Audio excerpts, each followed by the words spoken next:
శ్రీ లక్ష్మీ వెంకటేశ్వర స్వామి వారి మహాకుంభాభిషేకం అండి.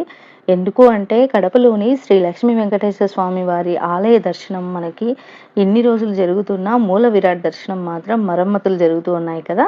అయితే ఈ 26వ తేదీ ఆగస్టు 26వ తేదీ మనకు ఆఫ్టర్నూన్ మధ్యాహ్నం నుంచి మూల విరాట్ దర్శనం అయితే జరుగుతుంది. మూల విరాట్ స్వామివారితో పాటు అమ్మవార్ల దర్శనం కూడా మనకు జరుగుతుందన్నమాట.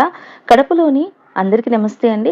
కడపలోని శ్రీ లక్ష్మీ వెంకటేశ్వర స్వామి వారి ఆలయంలో జీర్ణోద్ధరణ అష్టబంధన మహాకుంభాభిషేక మహోత్సవాలు అయితే ఆగస్టు 23వ తేదీ నుంచి 26వ తేదీ వరకు అయితే ఎంతో వైభవంగా నిర్వహిస్తున్నారు. ఈ 4 రోజుల పాటు ఆలయంలో ప్రత్యేక పూజలు, హోమాలు, యాగశాల కార్యక్రమాలతో ఆధ్యాత్మిక వాతావరణం అయితే నెలకొంటుంది. ఆగస్టు 23వ తేదీ సాయంత్రం 5:30 నుంచి యజమాన సంకల్పంతో కార్యక్రమాలు అయితే ప్రారంభమవుతాయి. ఇక 6 గంటల నుంచి వివిధ పూజా కార్యక్రమాలు, రక్షాబంధనము, యాగశాల ప్రవేశము, అంకురార్పణ వంటి కార్యక్రమాలు అయితే జరుగుతాయి. ఇక ఆగస్టు 24వ తేదీ ఉదయం 8 గంటల నుంచి స్వస్తి వచనము, మంత్రజపము, కుంభస్థాపన జరుగుతాయి. ఇక సాయంత్రం 6:30 నుంచి ప్రత్యేక ఆరాధనలు, హోమాలు, కార్యక్రమాలు అయితే నిర్వహిస్తారు. ఇక ఆగస్టు 25వ తేదీ మంగళవారం ఉదయం 7:30 నుంచి ప్రత్యేక పూజలు, కలశ స్థాపన, మూర్తి హోమము, సాయంత్రం 6 గంటల నుంచి సంతుష్టి ఆరాధన, శాంతి హోమము, శయాది వాసం వంటి కార్యక్రమాలు అయితే జరుగుతాయి.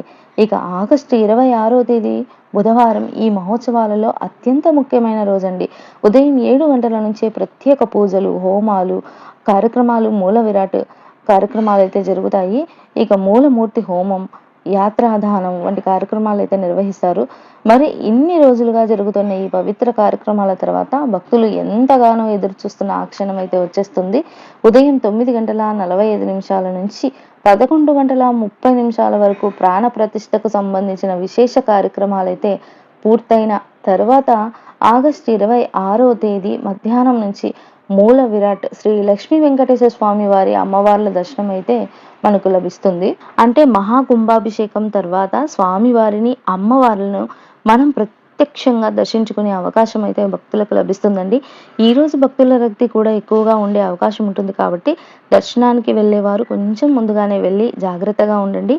ఈ మహాకుంభాభిషేక మహోత్సవం నిర్విఘ్నంగా జరిగి స్వామివారి కృప ప్రతి కుటుంబంపై ఉండాలని కోరుకుంటున్నాను మనస్ఫూర్తిగా. శ్రీ లక్ష్మీ వెంకటేశ్వర స్వామి వారి ఆశీస్సులు అందరికీ కలగాలి.